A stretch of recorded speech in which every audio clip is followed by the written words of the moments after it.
Am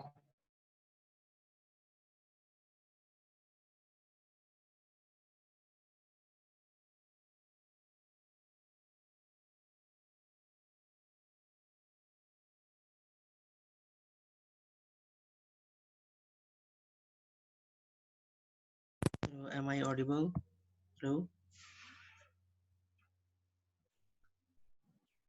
Yes, sir. Okay okay okay actually I was checking कि काम कर रहा है कि नहीं। अभी ठीक है तो ये एक्चुअली सेशन एक्सटेंशन है।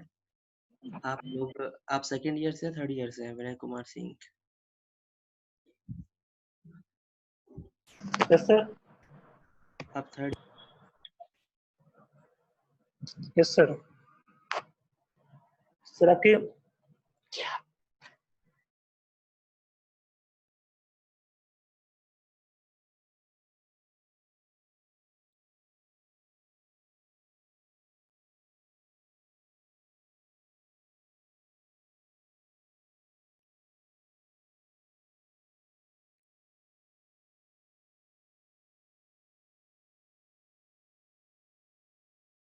Hello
hello sir.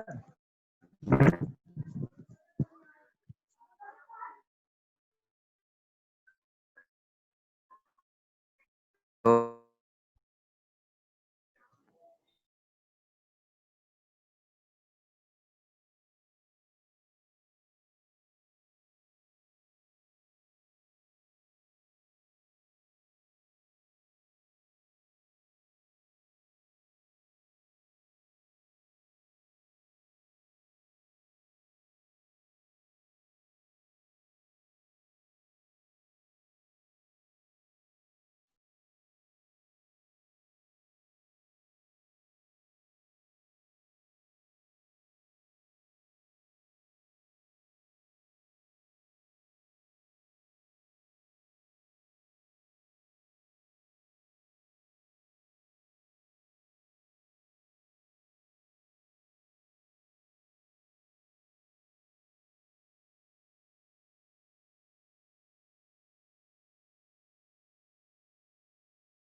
सर आवाज नहीं आ रही आपकी।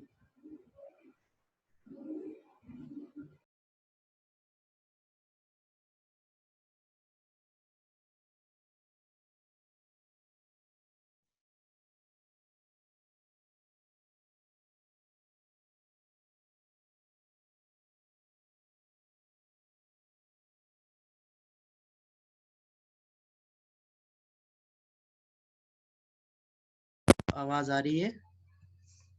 Hello, yes sir, good afternoon sir. Good afternoon. I think problem था कुछ नेटवर्क की वजह से, इसकी वजह से आ नहीं रही थी। ओके, तो अभी तक मैंने क्या बताया, हो सकता है आवाज ना पहुंची हो। मैं फर्स्ट ये बता रहा था कि स्क्रिप्टिंग लैंग्वेज और प्रोग्रामिंग लैंग्वेज में क्या डिफरेंस होता है, ठीक है। क्योंकि जावा स्क्रिप्ट जो है एक स्क्रिप्टिंग लैंग्वेज है, ठीक है, लेकिन आज के टाइम पे वो प्रोग्रामिंग की तरह भी यूज की जाती है, ठीक है।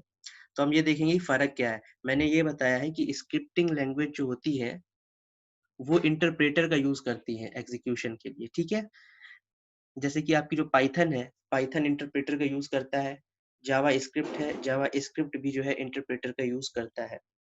और दूसरी साइड अगर हम प्रोग्रामिंग लैंग्वेज की बात करें, तो प्रोग्रामिंग लैंग्वेज क्या करती है, कंपाइलर का यूज करती है, ठीक है।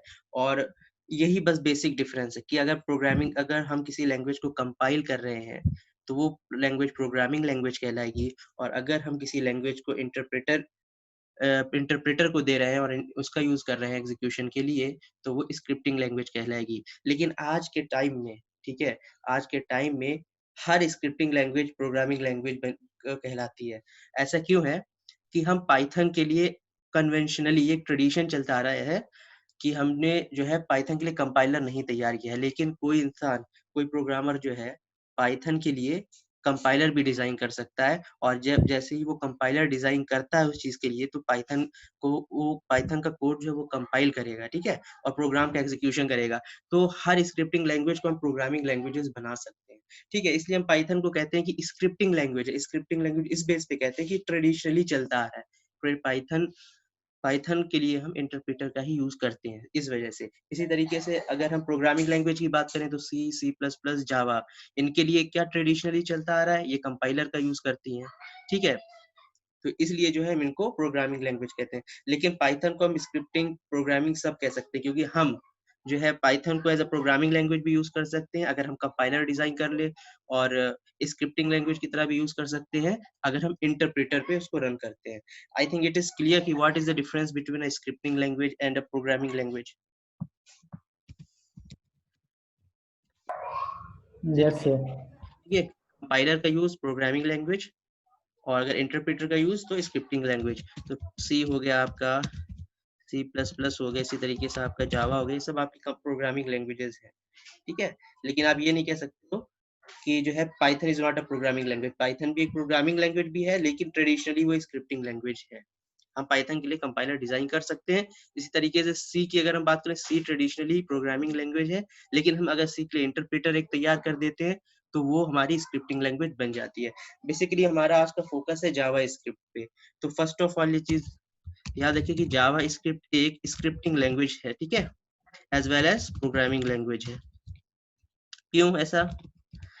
ऐसा इसलिए है कि जावा स्क्रिप्ट जब बनाई गई थी, ठीक है, तो वेब ब्राउजर में बेसिकली जावा स्क्रिप्ट रन होता है। जो पहले के ब्राउजर्स थे, जो अभी तक जो आपके ब्राउजर चलते भी चले आ रहे हैं, ठीक है, उसमें हम इंटरप्रेटर देते हैं जावा स्क्रिप्ट का। तो जावा स्क्रिप्ट को कंपाइल ना करके ब्राउजर क्या करता है, उसको इंटरप्रेट करता है और फिर कोड रन करता है जावा स्क्रिप्ट का। लेकिन आज के टाइम में गूगल क्रोम की हम अगर बात करें, तो एक उसके अंदर एक सॉफ्टवेयर आप समझ लीजिए कि जावा स्क्रिप्ट वो भी एक इंजन होता है। बेसिकली ये जो है क्या करता है, अगर आपने जो है प्रोग्राम, कोई जावा स्क्रिप्ट का प्रोग्राम लिखा और उसको जो है आपने क्रोम को दिया, क्रोम ब्राउजर को दिया, अभी आप देखेंगे कैसे वो प्रोग्राम को कंपाइल करके एग्जीक्यूट करता है, ठीक है। तो इसलिए जावा स्क्रिप्ट स्क्रिप्टिंग लैंग्वेज भी है as well as programming language भी है। लेकिन ट्रेडिशनली कौन सी लैंग्वेज कहलाएगी ये? एज अ स्क्रिप्टिंग लैंग्वेज हम इसको यूज करते हैं, ठीक है। I think it's, is it clear?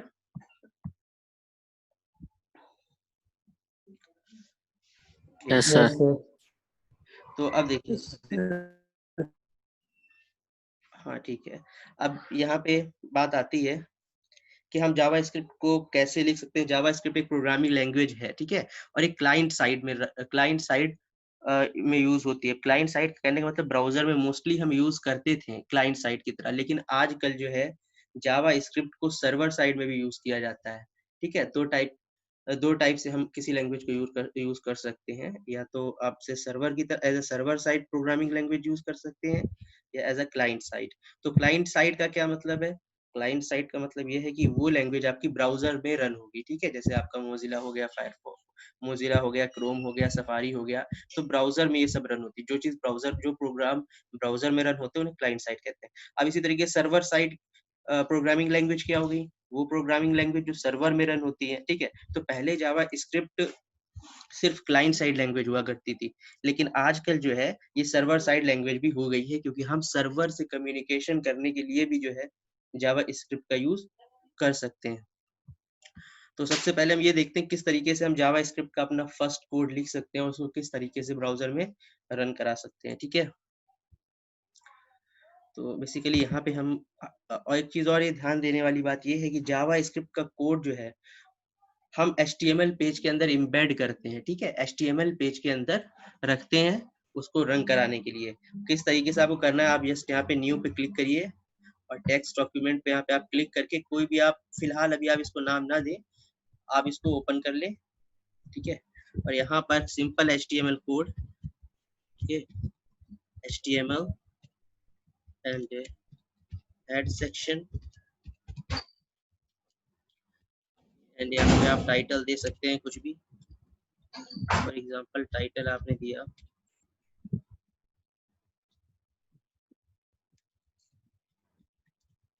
Script sessions, okay. और यहाँ पे आपको लिखना है, आप तो देखिए अब आपको यहाँ पर जो है ये तो हेड सेक्शन हो गया। हेड सेक्शन के अंदर हम बेसिकली वो चीज रखते हैं जो कि आपको बॉडी में शो नहीं होती है, ठीक है, पेज में शो नहीं होगी बेसिकली। तो अगर आपको कोई चीज पेज में शो कराना है तो आप बॉडी टैग का इस्तेमाल करते हैं HTML में, ओके। तो यहाँ पे आपने लिखा बॉडी टैग, और यहाँ पर अगर आपको जावा स्क्रिप्ट का बेसिकली कोई कोड लिखना है तो देखिए किस तरीके से उस कोड को हम HTML फाइल के अंदर लिखते हैं, ठीक है।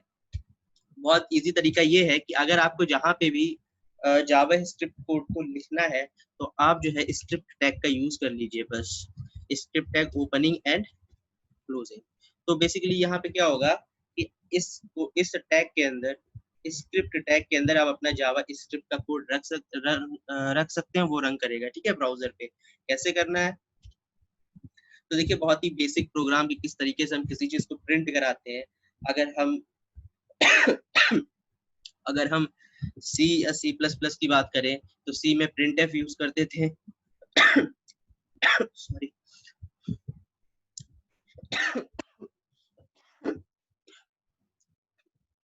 इसी तरीके से सॉरी खांसी,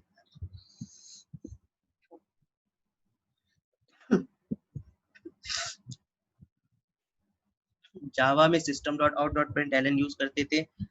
इसी तरीके से जावा स्क्रिप्ट में हमको अगर कोई चीज प्रिंट करानी है वेब पेज में तो इसके लिए हमको यूज करना पड़ेगा document dot right. Right. So it's a very basic thing, ठीक है। आपको अगर कोई भी चीज प्रिंट करानी है तो आप डॉक्यूमेंट डॉट राइट का यूज कर सकते हैं। और यहाँ पे अगर हम आपको रन करा के दिखाते हैं तो हेलो टू जावा स्क्रिप्ट। अब आपको करना क्या है, बेसिकली यहाँ फाइल पे जाके सेव एज पे क्लिक करना है, ठीक है। और आप यहाँ पे कोई भी नाम दे सकते हैं, लेकिन ध्यान रखिए ये HTML फाइल है तो आपको एक्सटेंशन जो यूज करना है वो या तो आप .htm एक्सटेंशन यूज करेंगे या फिर .html एक्सटेंशन करेंगे, दोनों काम करता है। तो मैं यहाँ पे लिख देता हूँ s1.html और मेक श्योर ये जो आपका सेव एज टाइप है यहाँ पर ऑल फाइल्स, ओके। तो जस्ट सेव इट, और आप यहाँ पे देखेंगे जैसे ही आपने सेव किया आपके सामने एक फायरफॉक्स HTML डॉक्यूमेंट बन गया है। अगर आप इसको ओपन करते हैं, okay, I think something has gone wrong.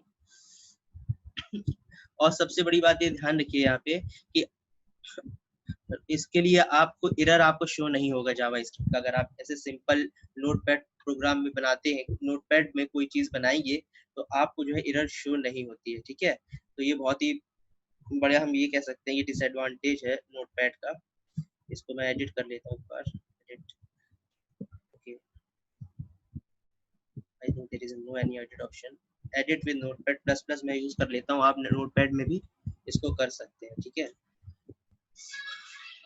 Here it is written as document.write, okay, ये चीज ध्यान है, ये प्रॉपर आपको जो है यहाँ पर डबल कोट देना है, एरर अगर होगी तो आपको शो नहीं होगा। तो इस तरीके से आप जो है कोई चीज प्रिंट कराते हैं, और मैंने इसको एडिट कर दिया है, और इसके बाद अगर आप आके फिर से रिफ्रेश करते हैं तो आप देख सकते हैं आपका आउटपुट यहाँ पे डिस्प्ले हो रहा है।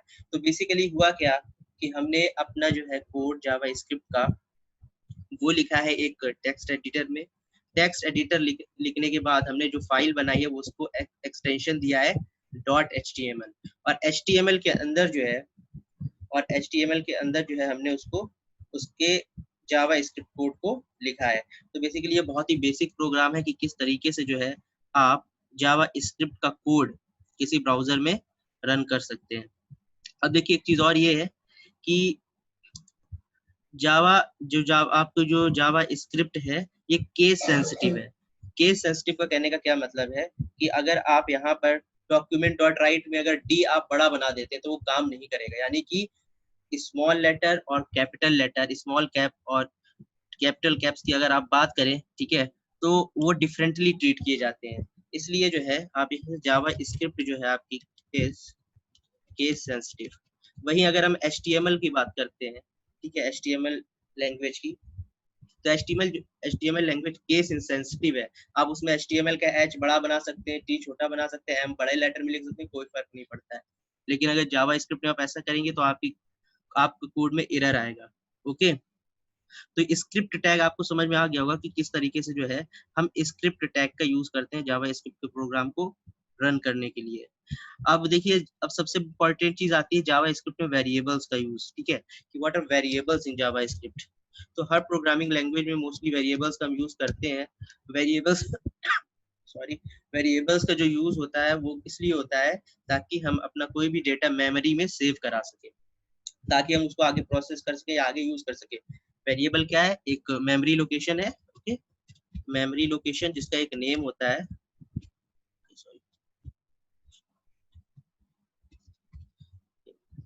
या आप कह सकते हैं नेम्ड मेमोरी लोकेशन होता है। तो किस तरीके से हम अगर हमें जावा में देना है तो आप किस तरीके से कर सकते हैं, वेरिएबल इक्वल्स टू आपको जो भी इसका सिंपल कीवर्ड यूज करना है आपको, वेर, इंट, बूलियन, फ्लोट, ये आपको कुछ नहीं करना है जैसे कि और दूसरी प्रोग्रामिंग लैंग्वेजेस में यूज करना होता है।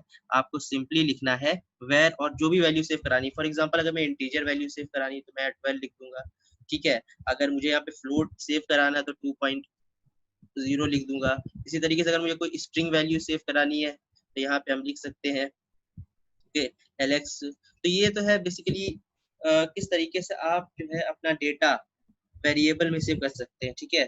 यहाँ पे आप कोई भी, यहाँ पे आप नाम दे सकते हैं, for example variable name, okay. ये चीज आप ध्यान रखिएगा, वेरिएबल वेर कीवर्ड का यूज होगा, उसके बाद आपका वेरिएबल का नेम और इक्वल्स टू जो भी आपकी वैल्यू है आप उसको इस तरीके से सेव कर सकते हैं। अब जो इसके बाद बात आती है वो ये आती है कि किस तरीके से जो है हम इफ स्टेटमेंट का यूज करते हैं, लूप का यूज करते हैं, ठीक है। तो अब हम इसी चीज को देखेंगे। देखिए, मैं आपको उतनी ही जावा स्क्रिप्ट पढ़ाऊंगा जितनी की जरूरी है वेब डेवलपमेंट के लिए, क्योंकि जावा स्क्रिप्ट बहुत बड़ा समंदर है, ठीक है। तो हम वही चीज पढ़ेंगे जो काम की चीज है, ताकि हम जावा की मदद से, जावा की हेल्प से जो है वेब डेवलपमेंट कर सके। हमें जावा स्क्रिप्ट सिर्फ थोड़ा सा यूज करना है, ज्यादा यूज नहीं करना हमको जावा स्क्रिप्ट। तो अब अगर हम यहाँ पर बात करते हैं इफ एल्स की, तो वही चीज आपको आपने अदर प्रोग्रामिंग लैंग्वेजेस में जिस तरीके से पढ़ा है कि किस तरीके से हम इफ एल्स स्टेटमेंट का यूज करते हैं, सेम वही कोड है, कुछ अलग नहीं है। जैसे कि हम यहाँ पर क्या करते हैं, इस चीज को, इसको, ये आपको समझ में आ ही गया होगा कि किस तरीके से हम स्टेटमेंट प्रिंट कराते हैं। अब अगर हम यहाँ पे, अगर आप मेरी स्क्रीन देखें, आपको मेरी स्क्रीन शो हो रही है, तो प्रॉब्लम तो नहीं आ रही किसी को? यस सर, शो हो रही है। ओके, फॉर एग्जांपल मैंने एक वेरिएबल डिक्लेयर किया 4, ओके। तो वेरिएबल a इक्वल्स टू 4 और मैं एक मैसेज ले लेता हूँ MSG, तो इस तरीके से आप दो वेरी, और इस मैसेज में मैं जो है कुछ नहीं फिलहाल देता हूँ। ओके, मैं इसे ब्लैंक रखता हूँ। देखिए तो हुआ क्या, मैंने दो वेरिएबल डिक्लेयर किए हैं वेर कीवर्ड का यूज करके। अगर आपको एक ही लाइन में डिक्लेयर करना है तो आप कॉमा लगा के इस तरीके से कर सकते हैं। वेर कीवर्ड का यूज करेंगे आप जावा स्क्रिप्ट में, वेरिएबल का नाम और क्या वैल्यू आपको असाइन करनी है वो वैल्यू देंगे। इसी तरीके से आपको कॉमा लगा देना है अगर आपको और भी डिक्लेरेशंस करने हैं तो, ठीक है। तो मैंने यहाँ पे msg लिया मैसेज बेसिकली, और इक्वल्स टू मैंने उसमें स्ट्रिंग लिया, लेकिन स्ट्रिंग में कुछ है नहीं, वो नल स्ट्रिंग है, नल कह सकते हैं या एम्प्टी स्ट्रिंग कह सकते हैं, इसे नल नहीं कहेंगे, एम्प्टी स्ट्रिंग कहेंगे, ठीक है। मैंने बेसिकली एक एम्प्टी स्ट्रिंग ली हुई है। तो मैं क्या करने वाला हूँ, मैं सबसे पहले यहाँ पे चेक करता हूँ कि if a is equals to 4, अगर a इक्वल्स टू 4 है, ओके, तो आपको करना क्या है, document dot right, document dot right. अब ये देखिए कॉन्कैटिनेशन क्या होता है कि हम अगर हम किसी किसी चीज में हम किसी चीज को जोड़ देते हैं, लाइक स्ट्रिंग में अगर हम किसी दो स्ट्रिंग को जोड़ रहे हैं, ठीक है, तो उसे हम कॉन्कैटिनेशन कहते हैं। स्ट्रिंग, दो स्ट्रिंग्स को जोड़ना कॉन्कैटिनेशन कहलाता है, ठीक है, ये चीज आप ध्यान रखिएगा। तो हम यहाँ लिख सकते हैं कैन नॉट बी व्हाट, यहाँ पे हम कुछ भी लिख सकते हैं, फॉर एग्जाम्पल हम यहाँ लिख देते हैं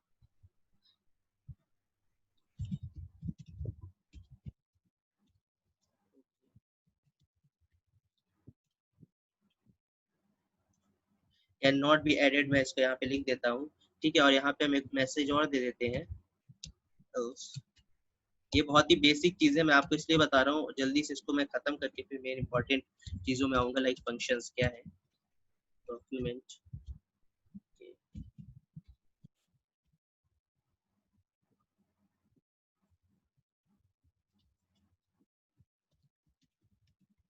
ए कैन बी एडेड। तो अब यहाँ पे आप देख रहे हैं मैंने एक सिंपल सा इफ एल्स इफ लूप लिया हुआ है, इफ एल्स लूप है बेसिकली ये।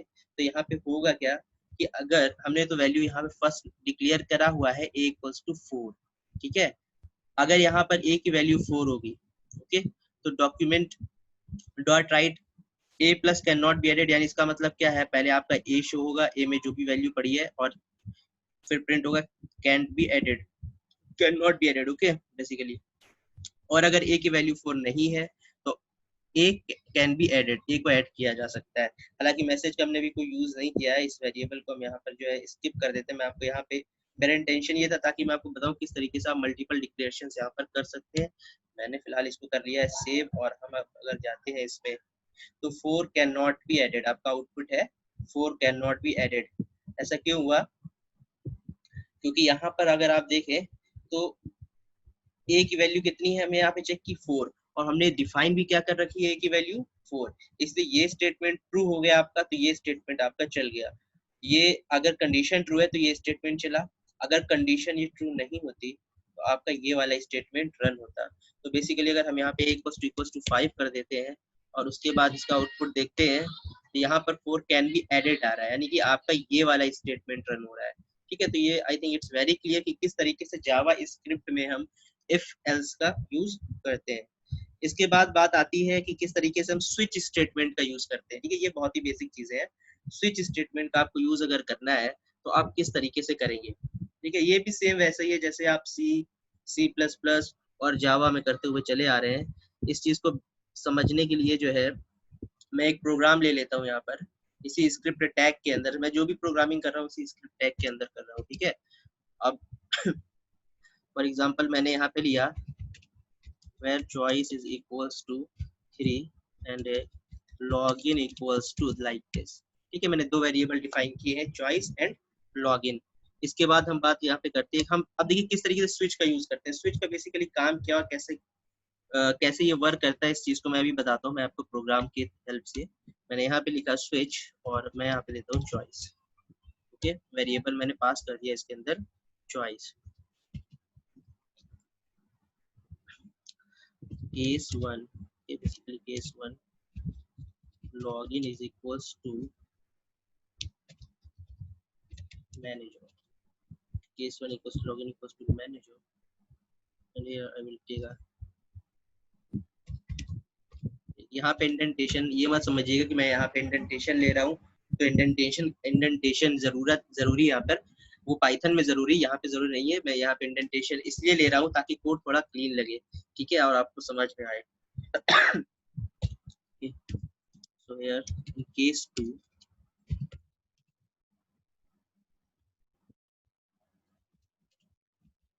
लॉगिन को मैं यहाँ पर कर देता हूँ स्टाफ,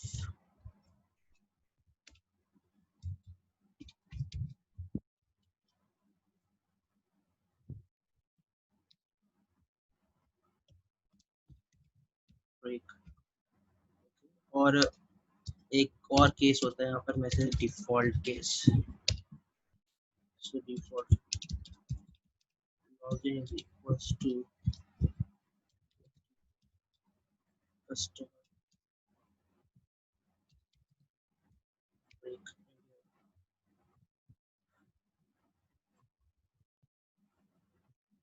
यहाँ पर हम स्विच स्टेटमेंट से बाहर आते हैं और इसके बाद हम यहाँ पर लिख देते हैं document dot right you have logged in as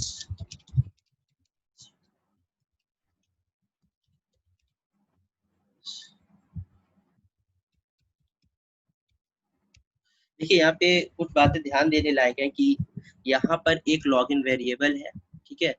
ये अगर आपका इंटीजर होता, अगर ये आपका लॉगिन वेरिएबल में आपने कोई इंटीजर वैल्यू सेव करी होती तो, और अगर आपने इसको कॉन्केटनेट किया होता लाइक दिस, यहाँ पे आपने इस तरीके से कॉन्केटनेशन किया होता तो हम जो भी आउटपुट आएगा उसे हम स्ट्रिंग कहते हैं, ठीक है। ये चीज ध्यान रखिएगा, वो स्ट्रिंग हो जाती है।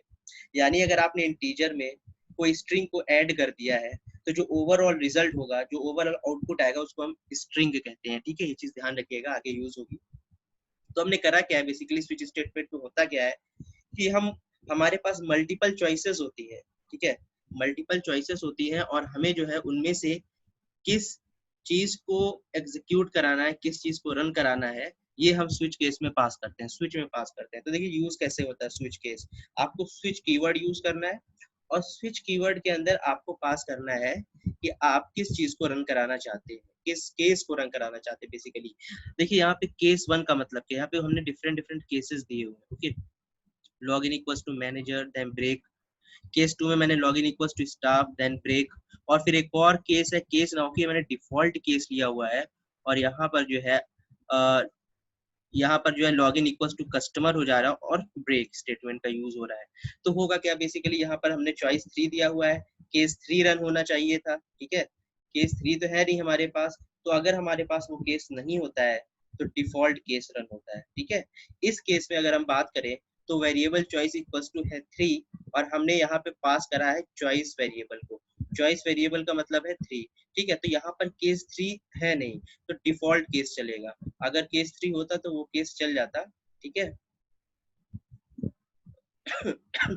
तो यहाँ पर होगा क्या, जैसी डिफॉल्ट केस में एंट्री होगी तो लॉगिन वेरिएबल के अंदर आपकी जो वैल्यू होगी वो कस्टमर सेव हो जाएगी, ठीक है। यानी लॉगिन वेरिएबल की वैल्यू क्या हो जाएगी, कस्टमर, और फिर वो स्विच स्टेटमेंट ब्रेक कर जाएगा और ये स्विच से बाहर निकल जाएगा। देखिए ब्रेक कीवर्ड का यूज हम क्यों करते हैं मैं अभी बताता हूँ आपको, लेकिन उससे पहले ये देखिए कि लॉगिन इक्वल्स टू कस्टमर हो जाएगा, लॉगिन की वैल्यू यहाँ पर मैंने एम्प्टी ली थी, लेकिन जैसे ही डिफॉल्ट केस के अंदर गया ये लॉगिन इक्वल्स टू कस्टमर हो गया और ब्रेक हो गया। तो अब होगा क्या कि ये document dot write you have logged in as, अब यहाँ पर जो लॉगिन ऑप्शन आ रहा है लॉगिन की जगह पर कस्टमर प्रिंट होना चाहिए। तो बेसिकली अगर हम इसको रन करते हैं तो you have logged in as customer, ये आउटपुट है आपका बेसिकली कि किस तरीके से जो है हम स्विच स्टेटमेंट के थ्रू जो है कोई केस रन करा सकते हैं, ठीक है। अब यहाँ पर अगर हम इसी चीज को यहाँ पर वेरिएबल 2 कर देते हैं, वेरिएबल चॉइस इक्वल्स टू 2 कर देते हैं, तो यहाँ पर आप देख सकते हैं स्टाफ प्रिंट हो रहा है, you have logged in as staff.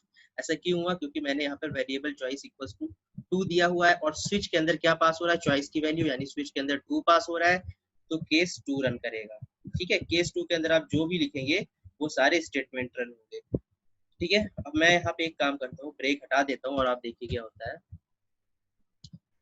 अगर मैं यहाँ पर ब्रेक हटा देता हूँ तो ये क्या हुआ, you have logged in as customer.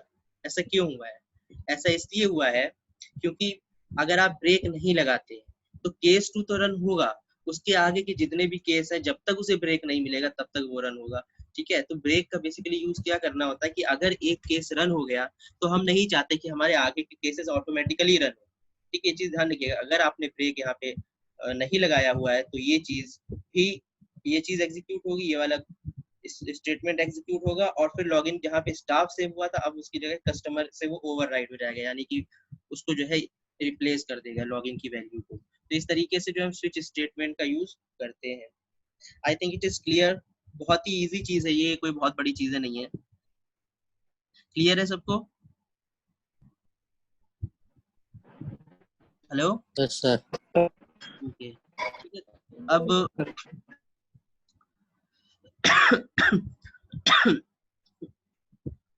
तो this is very simple thing. अब हम यहाँ पे बात करते हैं किस तरीके से हम जो है फॉर लूप का यूज कर सकते हैं। आज मैं बेसिक चीजें फंक्शन तक कोशिश करूंगा खत्म हो जाए, फिर अगर मैं जो नेक्स्ट क्लास होगी उसमें हम जो है ब्राउजर के फंक्शंस के बारे में बात करेंगे, अलर्ट क्या है, प्रॉम्प्ट क्या है, विंडोज अलर्ट्स क्या चीजें हैं, ये सब हम नेक्स्ट सेशन में बात करेंगे। ठीक है, तो अब यहाँ पर देखिए क्या है, मैं फिलहाल यहाँ पे एक फॉर स्टेटमेंट का एक प्रोग्राम लेता हूँ फॉर का, ताकि आपको ये समझ में आए कि किस तरीके से फॉर लूप जो है यहाँ पर काम करता है। तो ये भी बहुत ईजी है, जिस तरीके से आप जो है पढ़ते चले आ रहे हैं सी में, उसी तरीके से ये काम करता है। बेसिकली मैं क्या करूंगा, इस स्क्रिप्ट के अंदर दो वेरिएबल ले लेता हूँ, x, y। देखिए एक चीज ध्यान रखिएगा, यहाँ पर आप where कीवर्ड यूज कर रहे हो और इसमें जब आप कोई वैल्यू पास कर देते हो, जब आप कोई वैल्यू दे देते हो, ठीक है, तो ये ऑटोमेटिकली डिटेक्ट कर लेता है कि जो आपने वैल्यू दी है उसका डेटा टाइप क्या है। अगर आपने वेरिएबल x इक्वल टू लिखा हुआ है 1, तो जावा स्क्रिप्ट क्या करेगा, it will treat it as number. इसको इंटीजर की तरह आप समझ लीजिए फिलहाल, लेकिन नंबर होता है इसमें, ये नंबर की तरह ट्रीट करेगा। वहीं अगर आपने इसको डबल कोट्स के अंदर लिख दिया है तो ये जो है स्ट्रिंग की तरह ट्रीट करेगा।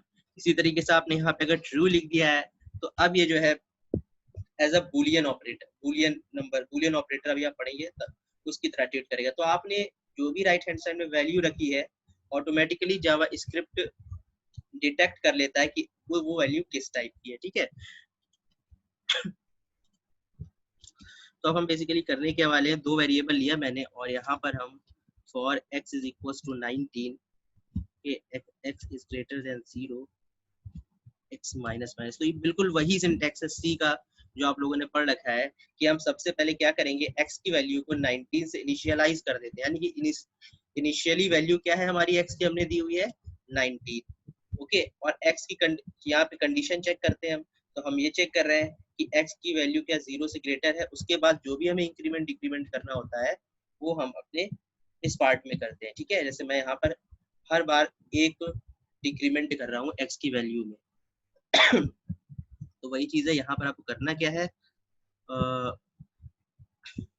यहाँ पे आप कोई भी चीज, फॉर एग्जांपल एक डॉक्यूमेंट, तो देखिए आप एक चीज ये देखिएगा कि आप इसके अंदर भी HTML कैसे यूज कर सकते हैं। डॉक्यूमेंट डॉट राइट, मैं यहाँ पर लिखता हूँ /h2। अब ये देखिए मैंने इसके अंदर HTML का कोड डाला हुआ है। ठीक है, पैनिक होने की जरूरत नहीं है, आप यहाँ पे देखिए किस तरीके से काम करता है। The value of x is, okay, और यहाँ पर /h2 कर देते हैं। तो मैंने यहाँ पर डॉक्यूमेंट डॉट राइट के अंदर एक HTML का कोड लिखा है बेसिकली, और यहाँ पर मैं प्लस कर देता हूँ, कॉन्केटिनेट कर देता हूँ x को बेसिकली। ठीक है, तो अब हम यहाँ क्या कर रहे हैं कि डॉक्यूमेंट डॉट राइट के अंदर एक HTML लिख रहे हैं और x को उसके साथ कॉन्केटिनेट कर देते हैं। तो देखिए आप आउटपुट कुछ इस तरीके से शो होगा।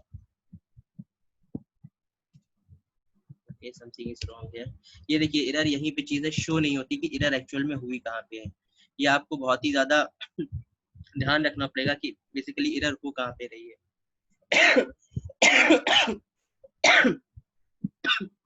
सॉरी,